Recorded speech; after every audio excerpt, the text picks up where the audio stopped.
Well, it's warm out there, that's for sure. Still in the 97 degrees. Thought the kids pushed through it well, had a lot of energy, enthusiasm, and we did kind of a split practice like we typically do, inside and out on Tuesday. So then I'll open it up. Y'all got 10 minutes. You better hurry.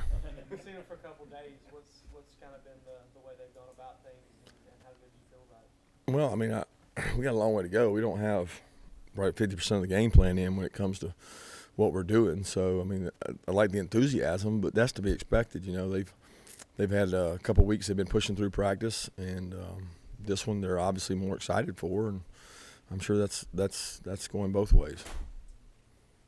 I know stats don't always tell the story. When you look at Notre Dame's run defense, their defensive line has more prowess than the numbers. What's happened in their first two games where the run defensive numbers have been? You know, stats are overrated. I thought that especially the first game, there was some very different type runs. I don't know if they had seen those before, if they'd been exposed to those, but you're talking about a guy in Juwan Pass who I recruited as an elite athlete and a really good runner, and we're different than that. So it's different kind of run game stuff. I think people just look at rushing stats; they don't look behind it, and there's a lot more to the story sometimes than just what meets the eye. They don't time Campbell and how he's doing right now. Yeah, he's pushing through. He was out there today trying to work and help us out, but he's mentally getting prepared, and he's not able to take a lot of reps. What sorts of challenges does that offense pose, especially given the talent on their offensive line? I missed your first part. What sort of challenges does Notre Dame offense pose to you, especially given the talent? Well, they got multiple formations. They got tempo. They've got the ability to do a lot of things. They got a lot of offense. And when you start looking at all the things they do, it's hard to prepare for all of it, in a week's time. And then you throw in the fact they got that with a quarterback that he can make you right every play. I mean, the coach could call a bad call, the kid will bail him out and go scramble for it. He calls a perfect call, he takes care of that too. So it's nice when you've got a guy that can make somebody miss. Whether it's a pressure, whether it's a three-man rush, whether it's a four-man rush. I mean, he can make you right. And that's the thing. You got to be patient because they accumulate yards. They've got a vertical passing game that's explosive. They've got good runners, and they use their personnel very well.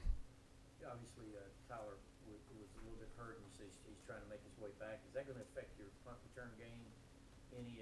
Shouldn't. I mean, he's – Tyler's been practicing, so we're expecting Tyler to be able to go. If he can't, then Don will be back there. What about Isaiah the last couple of days? I think it seemed today. He practiced yesterday. I thought he did well. I didn't notice him today because I was focused on the defense. I'll see when I go in there how he held up. Talk about being focused on the defense, DJ Daniel. How has he looked, in the first couple games? I guess he missed a game, but and I guess normally you maybe want to stick with two quarterbacks, but he gives you a pretty good third option. Well, I think all four of those guys have played well. Tyreek Stevenson's played well out there too. So, I mean, we want to play all those guys. We'll assess who has the best week of practices and get to play those guys. But I've been very pleased with all four of them.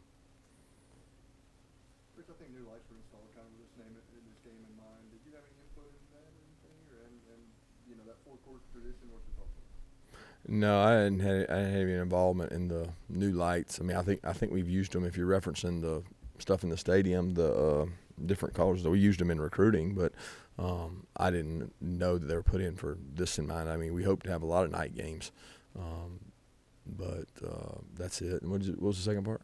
I guess that four-quarter tradition. Yeah, with the lights, the phones and all. I think that's great. I think it's awesome, and our fans have carried it on wherever they've been. Do you have a preference of time of day when you play? And I'm not asking like the Alabama thing. I just mean in terms of when the players are peaking and that sort of thing. Or would you just rather be on the big stage?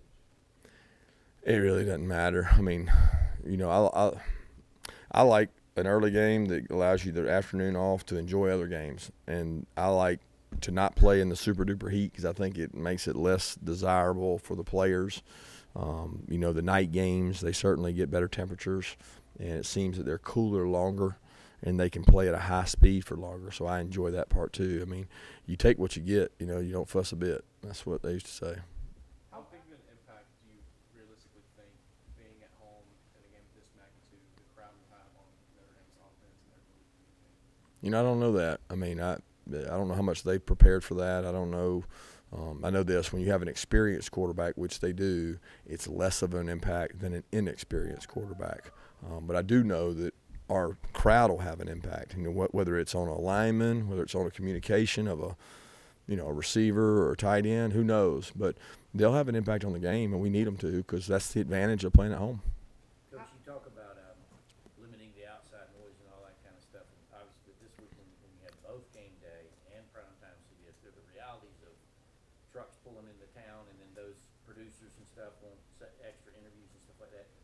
Do you get involved and try to put limitations specifically on that kind of stuff? Like you can have my players, but you got them X amount of time on this day, and how do you manage that part of it? We have interviews with our players every week. I mean, yeah, it's a bigger game. Yeah, there's more people here, but the amount of time that we commit to those people in those groups is really the same. I mean, there's more of them, and we try to manage it for them where we, Claude and them, can do a nice job of bundling it together so that it's 20 minutes at this one time instead of 4 times 5 minutes, So, I mean, that is what it is, and we've talked to the kids about that, but we're kind of used to that. I mean, the SEC, you have that almost every week you play an SEC game, you've got some kind of coverage.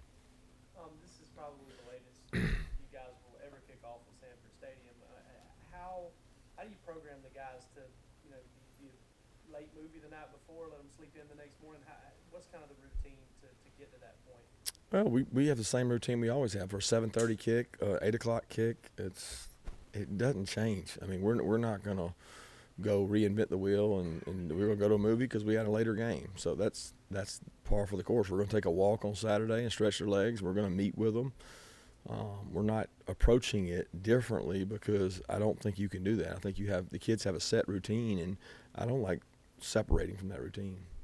How much did the response to the 2017 Notre Dame game and the way that played out in the playoff selection committee figure into saying we got to get more of these marquee series like Oklahoma? I really don't know that it factored into it. I mean, we wanted those games anyway. Like, we've been wanting that for a long time, and we wanted it since I got here, and we got the opportunity to start scheduling, so we started scheduling them.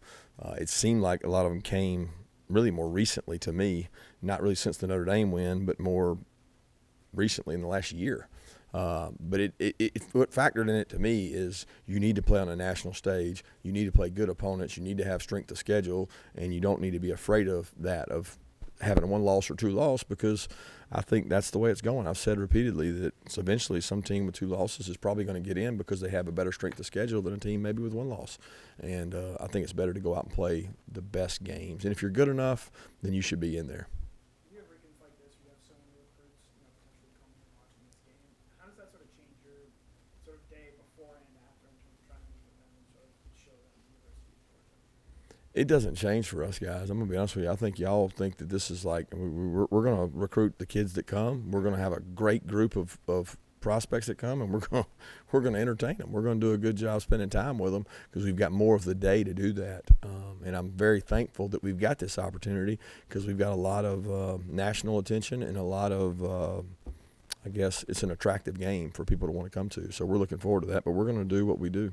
How much does it help to have the kind of staff and the resources you have on a day like that, where you've got people whose job it is to deal with that, and you can deal with what you can deal with? Yeah, it's never enough. I mean, I can be honest with you. Our staff is supportive, tremendously big. I mean, all the stuff that you need. But that day, it doesn't matter. I mean, it's tough. Any big time home game for us is tough. But it's that way across the SEC because there's so many good football players within a 5-hour radius. They all want to come. So your staff's never big enough for that. Does it help with the whole recruiting thing that you got next week off and Yeah. Sunday's not right back in the lab trying to figure out what's going on? Absolutely. So for us, we'll be able to spend time with whoever comes officially for Sunday, and that's important because, I mean, not that we don't have work to do Sunday, we do, but we have a game 2 weeks away instead of 1 week away. What do you see from the outside linebacker this year in terms of rushing the passer? How are you, I guess, looking forward to them getting an opportunity to go against an offensive line like Notre Dame? Yeah, I think they've been technically sound. They play with a great motor. I think that room has changed so much in the last, 6-7 months because there's Aziz has taken over the room. He's such a positive impact. He's a great leader. Nolan is a positive impact. Jermaine has been a positive. It's just the dynamic in that room. They get along so well. They compete really hard, and they're playing at a high level. I mean, they're producing more sacks than we've gotten in a long time. So Dan's doing a great job with them. Thanks.